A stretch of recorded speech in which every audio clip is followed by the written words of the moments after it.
በ80 ሺህ ብር መነሻ ካፒታል በቂ የሚባል ነው ማለት ነው። ከህብረተሰባችን ባሻገርም ወደ ውጪ ለመላክም ሰፊ አድርገን ብንጀምር እኛ ጋር ከሱቅም ከምንም ጨምረሽ ወደ 30 ሰራተኞች አሉን አሁን ላይ ማለት። ትልልቅ ሆቴሎች ላይ ስንሄድ ሳያቀርቡት፣ ሳይበሉት፣ ሳይጠጡት ምንም ሳያደርጉት እንጀራውን 3 ቀን ያስቀምጡታል። በጣም ተደራሽ መሆን መቻል አለብን። ገበያ ውስጥ ተፎካካሪ መሆን ስላለብን አንዳንድ ጊዜ ማናገኝበት የፈረንጅን ምግብ የምናስገባበት አጋጣሚዎች ስላሉ የሀገራችንን ባህል ለማስጠበቅ ብሎም ደግሞ ዓለም ላይ ለማስተዋወቅ ደግሞ እኛም መመገብና መስራት ስላለብን የእኛነት ስሜት ተሰምቶ የምንሰራው ከሆነ በጣም አዋጭ ነው። በደንብ ገበያው ላይ ለመቀላቀል የሚያስፈልጉ ነገሮች ምንድን ናቸው? በተለይ ቤት ውስጥ ለተቀመጡ እናቶች የሰው ልጅ ባለው ቤት በሚኖርበት ቤት ውስጥ መስራት የሚችለው ቢዝነስ ነው። ተመሩን አግኝተንላ ሻግቶ ተከስተመር ሊሄድብን ይችላል። እኛ አብረን ማቆም የለብንም። ስራው እቅዳችን ውስጥ ማስገባት ያለብን ነገር መጀመሪያው ነገር ቢገጥመኝም ምን ያህል ፍላጎት አለኝ፣ ስራውን ለመቀጠል ምን ማድረግ አለብኝ የሚለው ከራሳችን ጋር ተወያይተንና ተነጋግረን ራስን ማሳመን መቻል።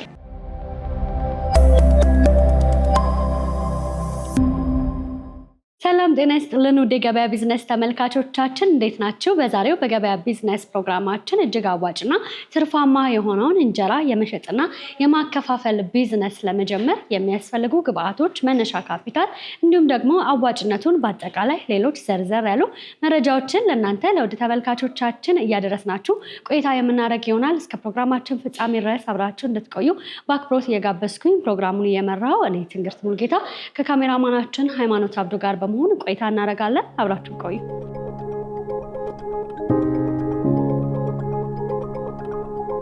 ሰላም እንዴት ዋላችሁ?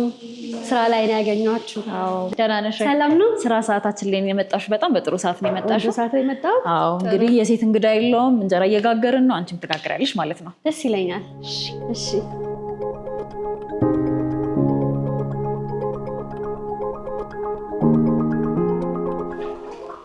ሞቅ ብሏል።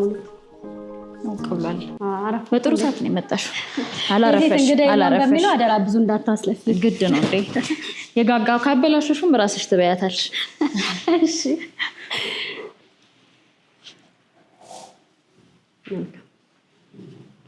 እሺ አመሰግናለሁ። ያው እንግዲህ ንጽህና ግድ ነው እንዳልኩሽ፣ እጃችንን መታጠብ አለብን መጀመሪያ ስራችን ላይ ከመግባታችን በፊት። ስለዚህ እጃችንን እንታጠባለን። እሺ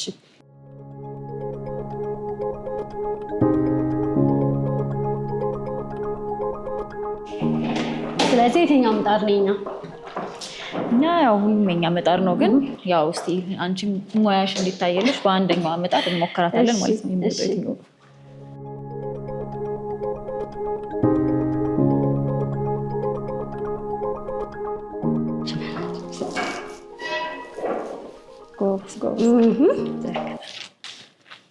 እንዴት ነው ማውጣቱ ላይ? በጣም ጎበዝ ነሽ። እንግዲህ መጋገሩ ላይ እናያለን። እሺ እናስማ።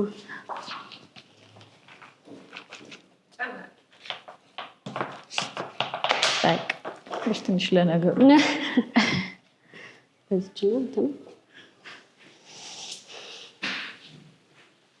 ዛሬ ብዙ እንጀራ ነው የምጋግርልሽ፣ አታስቢ። በጣም ጥሩ።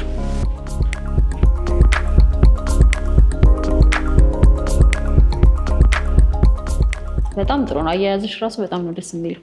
ሙያተኛ መሆን ያስታውቃል። ያስታውቃል።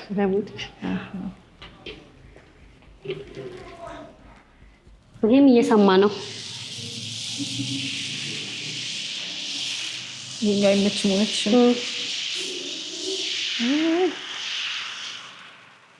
እንግዲህ ምጣዱ ቶሎ ነው የሚሰማው። ቶሎ ነው የሚሰማው በዚህ ሰዓት።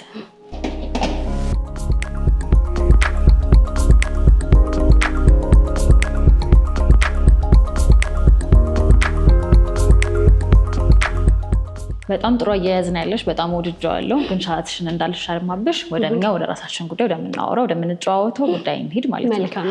እሺ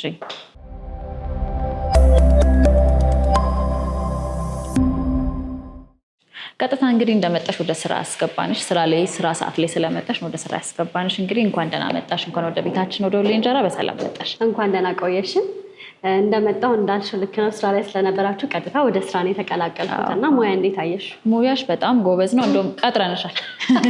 እዚህ ስራ አገኘሁ። እዚህ ስራ አገኝተሻል። በጣም ቆንጆ እንጀራ ነው የምትጋገሪው። ወደነዋል። ጥሩ ሙያ እንዳላት የሚያሳይ ነው። ሴት ልጅ ካለ ሙያ አይሆንም። እንግዲህ በጣም ቆንጆ ሙያ እንዳለሽ አሳይተሽናል ማለት ነው። አመሰግናለሁ። ዛሬ እንግዲህ በዋናነት እንጀራ የመሸጥና የማከፋፈል ቢዝነስ ምን እንደሚመስል ለተመልካቾች ለማድረስ እዚህ እናንተ ጋር ተገኝተናል እና በመጀመሪያ ራስሽን አስተዋውቂንና ስለ ድርጅትሽ የተወሰነ ነገር በይ። እሺ፣ እኔ ማርያማዊት አበበ እባላለሁኝ። የሁሌ እንጀራ ማናጀር ነኝ። ያው ድርጅታችን ከተመሰረተ ኦልሞስት ወደ 8 ወር ሆኖታል። እንጀራችንን ከሀገር ውጭ እንሸጣለን፣ ሀገር ውስጥም እንሸጣለን ማለት ነው። ዋናው ነገር እንጀራ ላይ ነው። ከእንጀራን ባሻገር ሌላ ምርቶች አሉን ማለት ነው። ግን ዋነኛው ቢዝነሳችን እንጀራ ነው። መልካም። ዛሬ እንግዲህ የእንጀራ ቢዝነስ ለመጀመር የሚያስፈልጉ ግብአቶች በመጀመሪያ ምንድን ናቸው? ያው የእንጀራ ቢዝነስ ለመጀመር ሁላችንም እንደምናውቀው ምጣድ ይኖራል፣ የማቡካያ የመቀላቂያ እቃዎች ይኖራሉ። ያው በቀላሉ የምናገኛቸው እቃዎች ናቸው። በቤት ውስጥ መስራት ይቻላል፣ በሰፊው መጀመር ይቻላል። ግን እንደ መጀመሪያ በቤት ውስጥ ቢጀመር ብለን ብናስብ አንድ ምጣድ በቂ ነው። መቀላቂያ አንድ ትልቅ ባልዲ ይኖረናል ማለት ነው። ከዛም ውጭ ደግሞ ያው እንደሚታወቀው እንጀራ ለመጀመር የሚያስፈልገው ዱቄቱ ነው። ዱቄት መረጣ ይኖራል፣ እነሱን እናያለን። ከዛም በመቀጠልም ያው እንጀራ ሲሟሽ የሚደረጉ ነገሮች አሉ፣ እነሱንም እናደርጋለን ማለት ነው። ያው ሰራተኛ ያስፈልገናል። ያው እነዚህን ጨምረን ማለት ነው። እንደ ቤት ውስጥ መጀመር የሚቻል ቀላል የሆነ ቢዝነስ ነው ማለት ነው። ወደኋላ ልመልስሽ እና መቼ ነበር የጀመርሽው? ይሄንን ቢዝነስ መቼ ነበር የተቀላቀልሽ? ይሄንን ቢዝነስ ከጀመርን ኦልሞስት 8 ወር ሆኖናል። ያው የገበያ ጥናቱን ምናምን እስክናጠና ድረስ 1-3-4 ወር ፈጅቶብናል። ወደ ስራው ሙሉ ለሙሉ የገባ ነው። በደንብ ወደ ስራው የተቀላቀልነው 4-5 ወራችን ነው ማለት ነው። በጣም ቆንጆ ቢዝነስ ነው። እንጀራ እንግዲህ ሁሉም ቤት የማይጠፋ ከጊዜ ወደ ጊዜ ገበያ ላይ ፍላጎቱ የሚጨምር ምርት ነው እና በአሁኑ ሰዓት ሰዎች የእንጀራ ቢዝነስን መጀመር ቢፈልጉ ዘርፉ አዋጭ ነው ማለት እንችላለን? አዎ ቆንጆ ነው። ምክንያቱም አንደኛ የባህላዊ ምግባችን ኢትዮጵያ ውስጥ ብቻ የሚመገብ ባህላዊ ምግብና እንዳልሽው ደግሞ ከቤት ውስጥ መጥፋት የሌለበት ነገር ስለሆነ የግድ እንጀራ ቢዝነስ እንጀራ መኖር አለበት። ቢዝነስም ሆኖ ቢያዝ የሚያዋጣ ቢዝነስ ነው። ምክንያቱም በየቤታችን መኖር ያለበት ወሳኝ ነገር ምግብ ስለሆነ የሁላችንም ምግብ በየቤታችን ውስጥ ያለው እንጀራ ስለሆነ ተላከም ሆቴል ማከፋፈልን ቤታችንም ውስጥ የምንመገበው ነው። አሁን ደግሞ ባለው ነባራዊ ሁኔታ ሁሉም ሰው ሩጦ አዳሪ ስለሆነ ቤት ውስጥ ለመጋገር ጊዜ ላይኖራቸው ስለሚችል ይሄም አንድም ግለሰብ ራሱ ገቢ ነው ማለት ነው ለእኛ ማለት ነው። ስለዚህ የግድ ቢዝነሱ አዋጭ ነው ብዬ ነው የማምነው። እንደያዝ ነው አዋጭ ነው ማለት ነው። መልካም። የገበያ ፍላጎት ውስጥ ምን ይመስላል?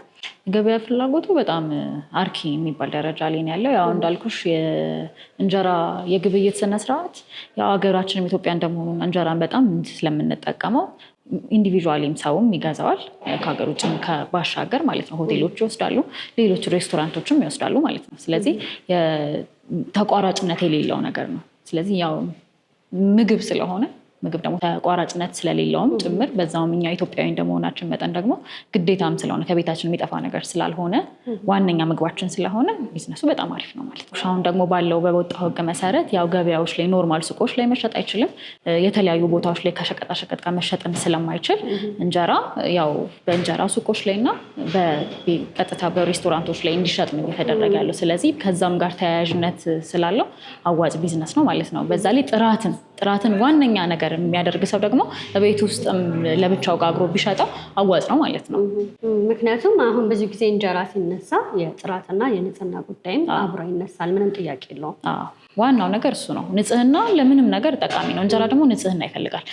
ያው የቤታችንን እንጀራ ስናቆየው ጋግረን የሚቆይ እንጀራ ነው። ምክንያቱም በንጽህና ስለምንጋግረው ማለት ነው። እንደዛ ሁሉ ገበያ ላይም ሲቀርብም በጽዳትና በጥራት ንጽህናውን ጠብቆ መሄድ ስላለበት ቆይታውን ማራዘም ስላለበት ንጹህ ሆኖ ሲጋገር ለእኛም ለጋጋሪውም ለሸማቹም ህብረተሰብ በጣም ቆንጆ ሆኖ ቀጣይ ያለውን እንትን ይዞ እንዲሄድ ንጹህ የሆነ ነገር ማቅረብም ለቢዝነሱ በጣም ወሳኝ ነው ማለት ነው። መልካም። ምናልባት የእንጀራ ቢዝነስን መጀመር ብንፈልግ በምን ያህል መነሻ ካፒታል መጀመር እንችላለን?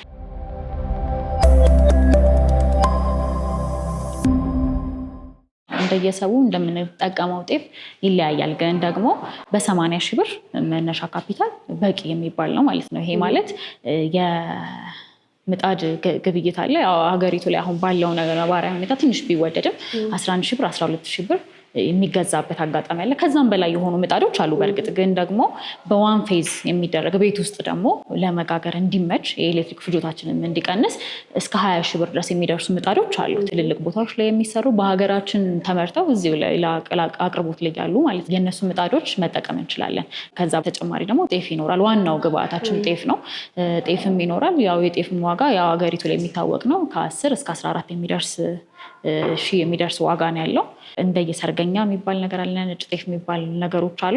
እነሱን አይተን ያው የወፍጮ ቤትም ይኖርብናል። እሷን ጨምረን እስከ 20 ሺህ ብር ውስጥ እናወጣለን ማለት ነው። ከዛ ውጭ ሰራተኛ ይኖረናል። እንጀራውን የሚጋግር እንጀራውን የሚያደርስ በየቦታው በየሱቆቹ የሚያደርስ እንጀራውን ሰራተኛ ይኖረናል ማለት ነው። ስለዚህ እነሱም ከወጪዎቻችን ውስጥ አንዶቹ ናቸው ማለት ነው። ቤት ውስጥም ብንሰራ ከወጪዎቻችን ውስጥ አንድ ስለሆኑ ማለት ነው። ያው ሌላው ዋናው ነገር የሊጡ ማቡኪያ፣ ሀብሲት መጣያ፣ ማጥለያ የሚባሉ ነገሮች አሉ። እነዚህ በጣም ሲምፕል የሚባሉ ነገሮች ናቸው። ያው ሰፊ የገበያ ማዕከል ስላለን መርካቶን የሚያህል ነገር እዛ ላይ ማግኘት ይቻላል ማለት ነው። እነዚህ ቀላል ነው። እነዚህ ትንንሽ በእርግጥ ትንንሽ የምንላቸው ነገሮች ብዙ ነገሮች አሏቸው። እስከ 30 ሺህ እስከ 40 ሺህ ይይዛሉ። ያንን ሁሉ ጨምረን ግን 80 ሺህ ብር ድረስ መጀመሪያ ቢዝነሳችን የምንጀምርበት ዋጋ ይሆናል ማለት ነው። እንደ አማራጭ ደግሞ አሁን እዚህ ጋር እንደምንመለከተው ደግሞ አስፍተን ሰዎቹንም በበለጠ ተደራሽ ማድረግም እንችላለን። ግን እንደየአቅማችን ይወሰናል።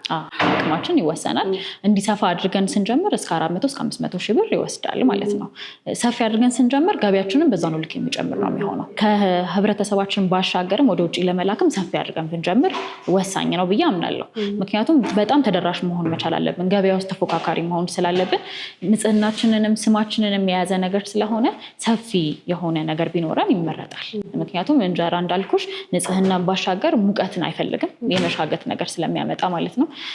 ፈንገስ ስለሆነ ቶሎ ቶሎ የማደግ እንትን አለው። ስለዚህ ሰፋ አድርገን ስንጀምር ብዙ ነገር ነው የሚሆነው። ከ1000 እስከ 2000 እስከ 3000 ድረስ በቀን የምንጋገርበት ጊዜ ሊኖር ስለሚችል ሰፊ ተደርጎ ሲጀመር ግን ወሳኝና ጥሩ ነው ብዬ አምናለሁ። መልካም። አንቺ አሁን በስርሽ ምን ያህል ሰዎች አሉ አንቺ ጋር? እኛ ጋር ከሱቅም ከምንም ጨምረሽ ወደ 30 ሰራተኞች አሉን አሁን ላይ ማለት ነው። ያው 30 ሰው እንጀራ ከፍተናል እንደማለት ነው ማለት ነው። ቀላል ነገር አይደለም። ብዙ ውጣ ውረዶች አሉት። እነሱም እንቅልፍ ማጣትም ይኖራል። ይሰራሉ። ስራው በጣም አድካሚ ነው። የሁሉንም እንትን የሚጠይቅ ነው። የሁሉንም ስታንድ ባይ መሆን የሚጠይቅ ነገር ነው። ሁሉም ቁጭ ብለው ነው የሚያድሩት፣ ቆመው ነው የሚያድሩት። ምክንያቱም ተደራሽ መሆን ብቻ ሳይሆን ንጽህናም ግዴታ ስለሆነ ተጣጥቦ በየቀኑ እንትን ብሎ መጋገሩ ማብካቱ ብዙ ውጣ ውረዶች አሉት። ስለዚህ እንጀራ መከፈቱ እንዳለ ሆኖ እነሱም ረዳቶቻችን ናቸው። እነሱም እኛ ብቻ ሳይሆን የምንረዳው እነሱ ናቸው። የበለጠ ትልቁን ድርሻ የሚይዙት ማለት ነው። ሰራተኞች ናቸው ማለት ነው። መሸጥ አለ፣ ማድረስ አለ፣ ማብካት አለ፣ መጋገር አለ፣ እንቅልፍ ማጣቶች አሉ በዚህ መሀል።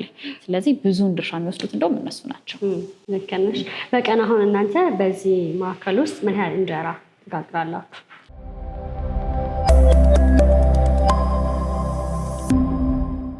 እንደየትእዛዛችን ይለያያል። ግን አሁን በደንብ ትክክል ተብሎ የተያዘው ቁጥር 2000 ነው።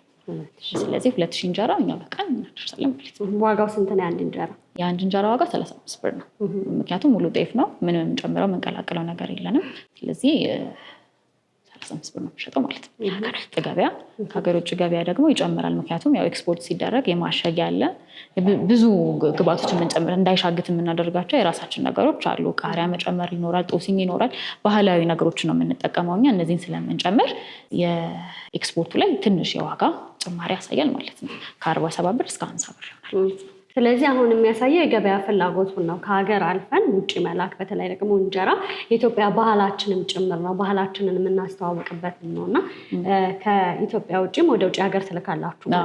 ወደ ውጭ ሀገር እንልካለን። ዋና ገበያችን እንደውም አሁን ላይ እየለመደ ያለው ወደ ውጭ የምንልከው ነው። ምክንያቱም እንጀራችን እንዳልኩሽ ንጹህ ነው።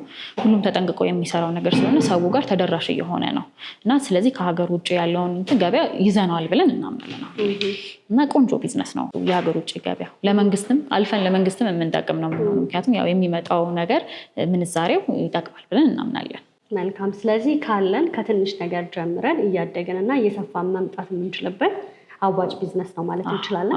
እንግዲህ ያው ስራው በጣም አዋጭ ነው። በተለይ ቤት ውስጥ ለተቀመጡ እናቶች፣ ትልልቅ ሰዎች፣ በተለይ በእድሜ ገፋ ላሉ ግን ያልወደቁ ሰዎች አለ አይደል፣ በጣም እርጅና በጣም ያልተጫናቸው ሰዎች እነሱ አሁን ካለው የኑሮ ሁኔታም አንጻር ቤት ውስጥ ቁጭ ብለው የሚሰራ ስራ ነው። ከትንሽ ነው የሚጀምረው። ትርፉ ቀላል ነገር የሚባል ነገር አይደለም። ከ20 ሺህ ብር ትርፍ የሚጀምር ነው ማለት ነው። ቤት ውስጥ ጀምረው ማስፋት የሚችሉ ናቸው ማለት ነው። እናቶች ደግሞ ያው ያለውን እንትን ያውቁታል። የመጋገር ሂደቱን የድሮውን ነገር ስለሚያውቁት ቆንጆ የሆነ እንጀራ የጤፉንም አይነት ስለሚያውቁት ገዝተው ሲጠቀሙ ጥሩ የሆነ የገበያ እንትን ይኖረዋል ማለት ነው። በተጨማሪም ደግሞ ሴት እህቶቻችን አሉ ልጆች በማሳደግ ምናምን ቤት ውስጥ የተቀመጡ ማለት ነው። እነሱም ይሄን ቢዝነስ መቀላቀል ይችላሉ። በተለይ ይሄ ስራ በአረብ ሀገር በኤክስፖርት ሲስተሙ ላይ አረብ ሀገር ላሉ ሴቶች ወይም ኢትዮጵያውያን ሰፊ ነው፣ ተደራሽ እንዲሆን ማገዝ ይችላሉ። ቀላል ነገር አይደለም የሚያገዙት። ቤት ውስጥ ቢጋግሩ እዛ የሚረከባቸው ቢያገኝ ቀላል ቢዝነስ አይደለም። እንዳልኩሽ ከ20 እስከ 30 እስከ 40 ሊደርሱ ይችላሉ እንደየፍጥነታቸው እንደየአክቲቪቲያቸው መጠን ማለት ነው። ስለዚህ ቢጀምሩት መልካም ነው። መልካም። በደንብ ገበያው ላይ ለመቀላቀል የሚያስፈልጉ ነገሮች ምንድን ናቸው? ያው ገበያው ላይ ለመቀላቀል መጀመሪያ ፍላጎት ነው። ከዛ ንጽህና ግድ ነው። በቃ በውስጣችን ሁሉ መያዝ ያለብን ነገር እንጀራ ንጽህና ይፈልጋል። እንጀራ ንጽህናን ስለሚፈልግ ንጽህናችንን ካየን የራሳችንን የመስራት አቅማችንን ካወቅን ወደ ስራው መግባት እንችላለን።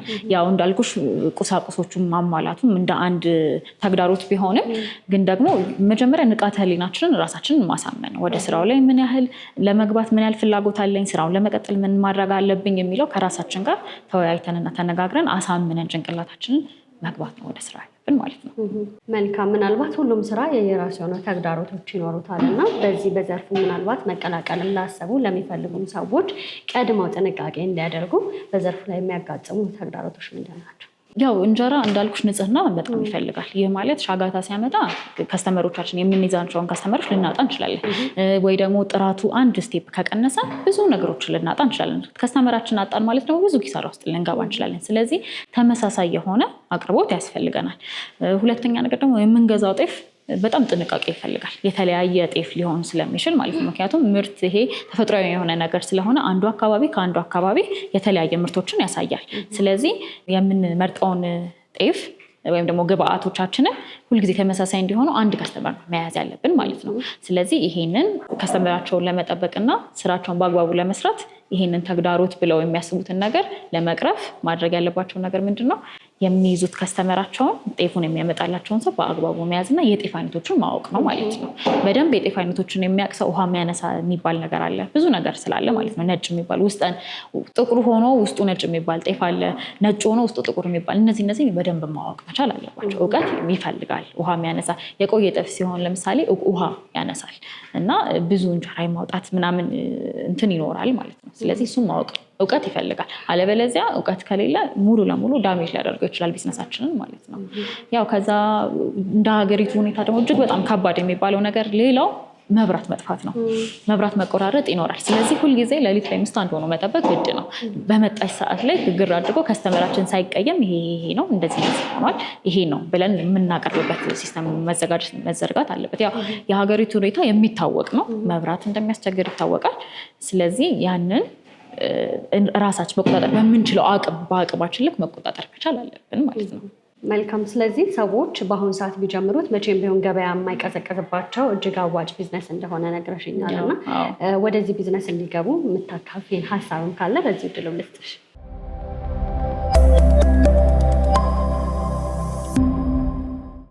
እንግዲህ ያው እንደነገርኩሽ ነው ቢዝነሱ በጣም አዋጭ ቢዝነስ ነው። ቆንጆ ቢዝነስ ነው። ስለዚህ የሰው ልጅ ባለው ቤት በሚኖርበት ቤት ውስጥ መስራት የሚችለው ቢዝነስ ነው። አሊያም ደግሞ እንዳልኩሽ ሰፋ አድርጎ መስራት የሚችል ነው። እንዳለውም ደግሞ ትንሽ አነስ ያለች ክፍል ውስጥም መስራት የሚችለው ቢዝነስ ነው። ስለዚህ ዘርፉን ቢቀላቀሉ ብዬ አምናለሁ። እንደ ኢትዮጵያዊ የሚቀርብ ምግብ ስላልሆነ የሚቀርብ ስለሆነ ሁልጊዜም ቢኖር ብዬ አምናለሁ። ምክንያቱም ሰው እንዳልኩሽ የሩጫ ህይወት ላይ ነው ያለው። ስለዚህ እንጀራ ባይጠፋ ብለን ብንመኝ እንኳን አንዳንድ ጊዜ ማናገኝበት የፈረንጅን ምግብ የምናስገባበት አጋጣሚዎች ስላሉ እነዚህን ነገሮች ለማስቀረት የሀገራችንን ባህል ለማስጠበቅ ብሎም ደግሞ ዓለም ላይ ለማስተዋወቅ ደግሞ እኛም መመገብና መስራት ስላለብን ከራሳችን የእኛነት ስሜት ተሰምቶ የምንሰራው ከሆነ አሪፍ ቢዝነስ ነው። ስለዚህ ሰዎች እንዲቀላቀሉት እኔም የራሴን ሀሳብ ሰጣለሁኝ ማለት ነው። መልካም። ምናልባት የእንጀራ ቢዝነስን ስንጀምር የምንጀምርባቸውን ቦታ መለየት አለብን ብለሽ ታስቢያለሽ? እንጀራ ሁሉም ቦታ ላይ ተመጋቢነት ስላለውና እንትን ስለሆነ የሀገሪቱ ባህላዊ ዋነኛ ምግብ ስለሆነ ያን ያህል ቦታ እንትን አይደለም፣ ግን እንቅስቃሴ ይፈልጋል። አሁን ለምሳሌ ለቢዝነሱ ተረካቢ ለመፈለግ ምናምን እንቅስቃሴ ይፈልጋል። ምክንያቱም አንድ ቦታ ላይ ተቀምጠን ሁልጊዜ እንጀራ የሀገሪቱ ምግብ ነው ብለን ስለተቀመጥን ብቻ ገበያ ይመጣል ማለት አይደለም። እጃችን አጣጥፈን አንቀመጥም። ግን እንደ አካባቢ ዞር ዞር እያለን ከአንዱ አካባቢ ወደ አንዱ አካባቢ ብንሄድ የገበያ ጥናቶች ምናምን ይፈልጋሉ እውነት ለመናገር። ስለዚህ ሰዎች አንድ ቦታ ላይ ሳይሆን ዞር እያሉ ተረካቢዎቻቸውን ፈልገው ቦታ መቀየርም አየር መቀየርም ጥሩ ነው እና አየርም ቀይረው ቦታውንም ቀይረው ያንን የምግብ ያላቸውን እንትን እያሳዩ ግብይታቸውን መፈጸምና ማስፋት ይችላሉ ብዬ አምናለሁ። ስለዚህ ከቤታቸው ሁሌ ወሳጅ ላይኖር ይችላል። ከቤታቸው አውጥተው ሌላ ሩቅ ቦታ ሊያካፍሉ ይችላሉ፣ የሰሩትን ነገር ሊያሳዩ ይችላሉ እና ስለዚህ ቦታዎችን መቀየር ማየት ምናምን ግድ ነው፣ ቢዝነሳችን ግድ ነው። ስለዚህ ሁሉም ቦታ ላይ አስፈላጊ። አንዳንዴ እኛ ሰፈራችን ላይ ጋግረን ሌላ ሰፈር ላይ የሚፈለግ ሊሆን ይችላል። እኛ ደግሞ አልፈን ሌላ ሰፈር ላይ እየፈለግን ደግሞ እኛ ጋር ደግሞ ፈላጊ ሊኖር ይችላል እና ይህንን ታሳቢ አድርገው መንቀሳቀስ ዞር ዞር ማለትን ቢመርጡ የሚሰሩት ስራ ነው ማለት ነው። ይሰሩታል እንዳልኩሽ የውስጥ የጭንቅላት ፍላጎት ስለሚፈልግ ነው። ገበያ ደግሞ እንዳልኩሽ አንድ ቦታ ላይ ቁጭ ብለሽ የምትሰሪው ነገር አይደለም። ሮጥ ሮጥ ስትይ ነው፣ እልፍ ስትይ እልፍ ይገኛል እንደሚባለው ማለት ነው። ስለዚህ እልፍ እያሉ እያዩ ገበያቸውን አጥንተው ቢገቡበት ቆንጆ ስራ ነው ብዬ አምናለሁ። መልካም። ምናልባት የብዙ ሰው ስጋትም የሚሆነው ይመስለኛል እንጀራ ከጋገርኩ በኋላ የሚረከበኝ ሰው የለም። እንጀራ ደግሞ እንዳልሽው ቶሎ ቶሎ መሸጥና ገበያው ላይ መገላበጥ አለበት ብዬ አስባለሁ እና ሊንክ ይፈልጋል እያንዳንዱ ስራ። እውነት ነው። እሱ ይፈልጋል። ለዚህ ነው እኮ ዞር ዞር እያሉ ሄደው አይተው ሰዎችን ፈልገው ተረካቢዎችን ፈልገው ወደ ስራው ይግቡ ያልኩሽ ለዚህ ነው።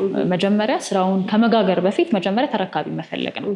አንድ ሳምፕል ይጋገራል። ሳምፕሉን እያሳየን ደንጎቻ ተደርጎ ሳምፕሉን እያሳየን የጤፉን ጥራታችንን የእጃችንን። ምክንያቱም ብዙ ጊዜ አሁን ትልልቅ ሆቴሎች ላይ ስንሄድ እንጀራውን 3 ቀን ያስቀምጡታል። ሳያቀርቡት፣ ሳይበሉት፣ ሳይጠጡት፣ ምንም ሳያደርጉት ቁጭ አድርገው ያስቀምጡታል። ያ ምን ያህል ጊዜ ይቆያል? ቆይታው ምንድን ያህል ነው? ምክንያቱም እነሱም ጋር ላይሸጥ ስለሚችል የሆነ 2 ቀን 3 ቀን ሊቆይ ስለሚችል ላይሸጥ ስለሚችል ማየት ይፈልጋሉ እና የኛ ንጽህና እዚህ ጋር ወሳኝ ነው ማለት ነው። ስለዚህ ይሄንን አሳይተን እነሱ ያንን ነገር ፈቅደው አቅርቡልኝ እስኪሉ ድረስ ያለው ጋር ቀላል ነገር አይደለም። ስለዚህ ያንንም ከግምት ውስጥ እንዲያስገቡ ትፈልጋለሁ። ስለዚህ ስራውን ስንጀምረው ጀምሮ ከመጀመሪያ የሚያስፈልጉ ከእቅድ እንዲሁም ደግሞ ሰው ከማማከር ጀምሮ የራሱ የሆነ ነገር ይፈልጋል።